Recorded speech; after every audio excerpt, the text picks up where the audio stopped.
Hey guys, welcome to my channel. This is my story. I'm a 20-year-old guy and this happened about 3 months ago. So I grew up in a very small town in the south of England. It is one of those places where everyone knows everyone and everyone's business is everyone else's business. My mom had moved around quite a lot when I was younger. I have 2 half-sisters from my dad's side and 2 half-brothers from my mom's side. And they're all older than me. I didn't get to see them much growing up, but now that we're older, we're all pretty close. We have a big group chat and stuff. So my cousin Ben, who's 24, has been like an older brother figure for me since I was young because he used to look after me when I was younger and stuff. He's always been really cool and he's one of the few people I trust. Now that we're both older, we do everything together. Go to the pub, play FIFA, go to parties, stuff like that. We also have very similar tastes in girls. My ex-girlfriend Megan and I had been together for almost a year. She's really into partying, going to the pub, stuff like that. I think she liked the party lifestyle more than she liked me, because it felt like every time we made plans, she wanted to do something that involved drinking. Now, don't get me wrong, I'm not some sort of goody two-shoes. I love going to the pub and getting drunk with my friends as much as the next guy. But it felt like every time she invited me somewhere, it was to some random house party full of people I didn't know. But I never complained because she seemed happy doing this, so I just went along with it.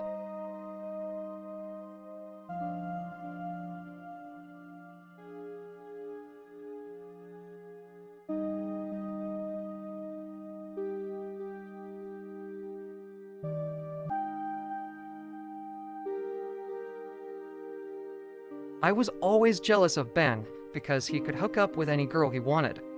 Meanwhile, I was barely even able to kiss Megan without her throwing up first. One time when we were 18, we were all at a party together.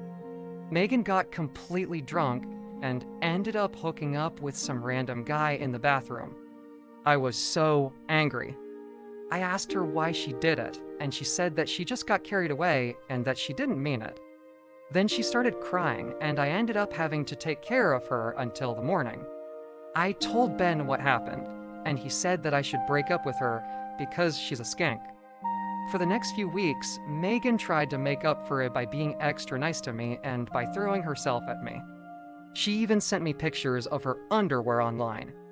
And even though I was still kind of angry at her, I couldn't help but think that maybe she really did have feelings for me, because no girl had ever sent me pictures of their underwear before.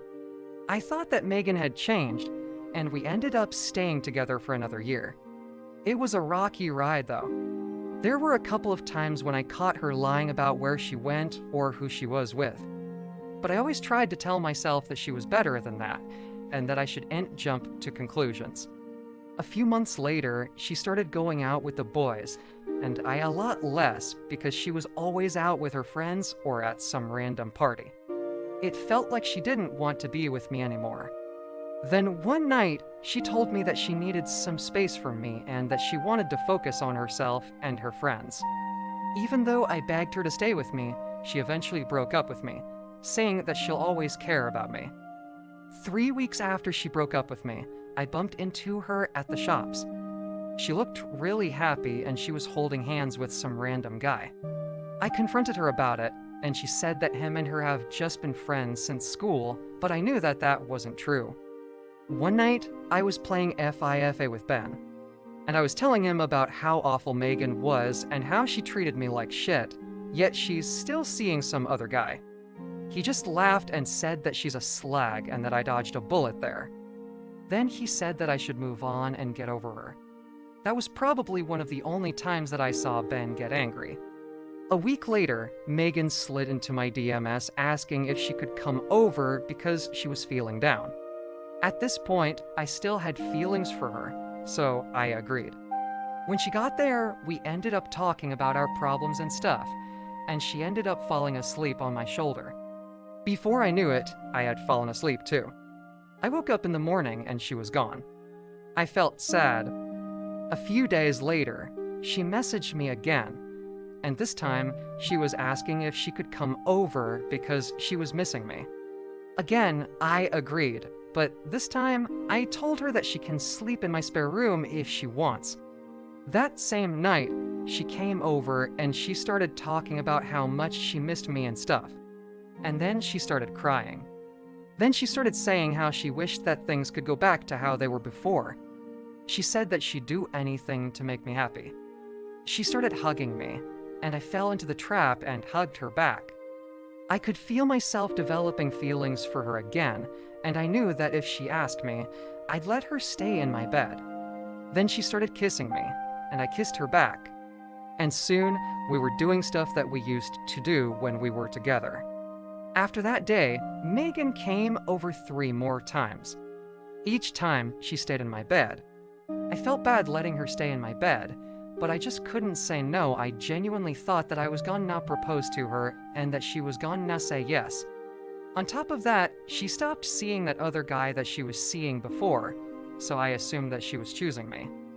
But then one night, when I was getting ready for bed, I picked up her phone to put it on charge. And as I was scrolling through it, I saw a picture of a guy's leg with a caption that said, "Ben, you lucky bastard." Then I saw another picture of Ben and Megan in his car with a caption that said, "Just finished work early. Love this guy." Then I saw a message from Megan that said, "I want to break up with you, but I don't want to hurt your feelings, so I've been seeing Ben behind your back." The rest of the message was blurred out because I was so shocked. I chucked her phone across the bedroom and stormed off. When I got to the living room, I called Ben and I asked him if what Megan said was true. He answered, What are you talking about?" I said, "Why are you sleeping with my girlfriend?" He said, "Your girlfriend? Since when?" "Because you said that you and her broke up ages ago. If you didn't want me to date her, you shouldn't have broken up with her." I said, "That was a lie. She's still my girlfriend, but she's staying in my bed." He said, "Oh, okay. Well, yeah, she did stay in my bed a couple of times, but we didn't do anything." Then he hung up. I tried calling him again, but he blocked me. I knew that he was lying. Megan and Ben have been together for a month before she came to my house for the first time. And Megan was still wearing his jacket in these pictures. I was so angry, I texted him, "You're such a snake. You're a liar. You're a cheat. You ruined my relationship, you dirty dog." He didn't reply. So I called him again, and this time, he finally picked up. He said, "Look, mate, I'm sorry about what happened with you and Megan, but you can't blame me. She was the one that dumped you, not the other way around.